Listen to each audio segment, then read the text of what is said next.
What is going on, everyone? Welcome to 24/7 Football for another video. Now, just before we move on to what the video is and where we're going to go with that, I just want to say thank you to everyone who has subscribed to the channel.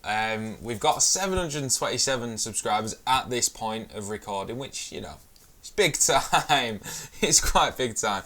But that is more than the population of the Vatican City, which is his own country in its own right. So the Pope has got nothing on 24/7 Football. Now, I'm going to take that as a win. I was desperately searching for a country that has got less people, a lesser population than our channel, this community.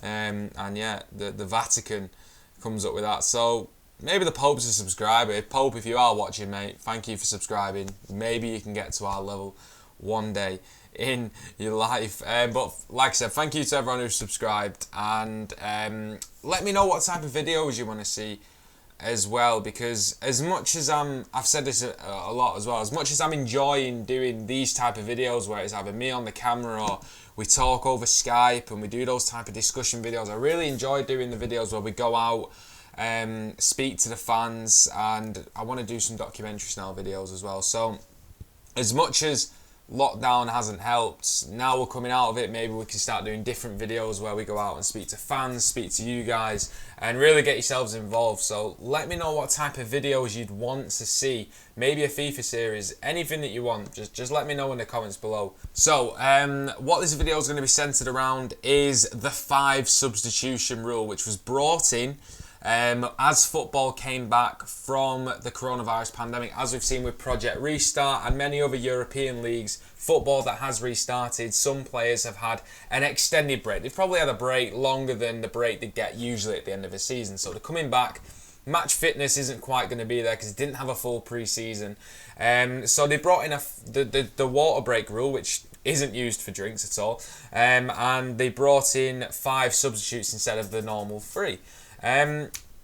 Mixed signals and mixed reactions to that rule as to who it actually benefits, whether it benefits the bigger teams in the league, such as your Man Cities and your Liverpools, who have got a bigger squad to bring on, and the smaller teams don't have necessarily, not the substitutes, but that squad depth, the real class on the bench that, as we all know, Manchester City do. But it's been announced that the International Football Association Board, the IFAB, they are expected to announce that they will extend the 5 substitutes rule for next season. Now, the reason for them doing this is because there's lots of other leagues that haven't come back, like the French league that was suspended, the Scottish league as well. So when their players come back, maybe they won't get the full pre-season as well, and they want to limit the injuries and they want to limit player fatigue. So they're going to keep this rule in place for mainly those leagues coming back. That also means the Premier League, the Bundesliga, they can keep on this rule. So The Athletic broke the story. It should be confirmed within, well, maybe by the time this video is up. And it's really up to the leagues whether they choose to implement this rule. And it looks like the Premier League, as The Athletic reports, that the Premier League will keep the 5 substitution rule place in.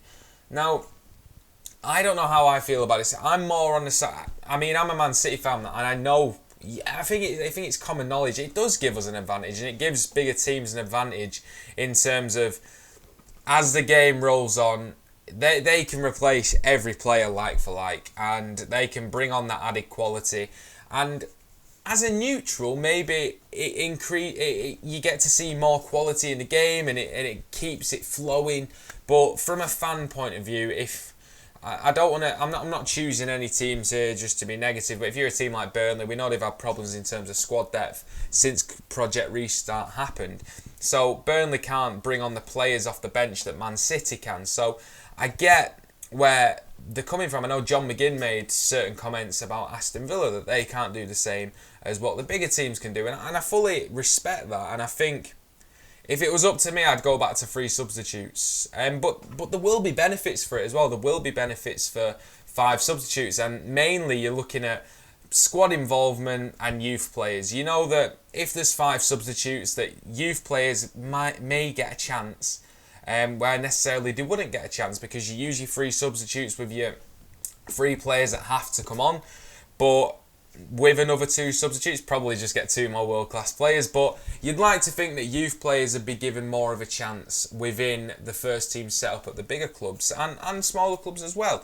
So hopefully youth benefits, but I'd like to see it go back to the free substitution rule. But it's not up to me. It's not up to you. It's up to the Premier League. So let me know in the comments below. Do you agree with this ruling? Do you think they should carry it on into next season? And who do you think this rule actually benefits? That's the main one. Do you think it just benefits the bigger clubs? Or do you think with a good transfer window, the smaller clubs will benefit as well? So let me know in the comments below. Just a small video today, just on that little ruling there. So if you are new around here, subscribe to the channel. Only 5% of our viewers are subscribed to the channel. That is shocking, okay? So please subscribe to the channel, like the video as well. Check out our website, 247football.com, and I mean that as well. Let me know what type of videos you want us to produce. We will see you next time.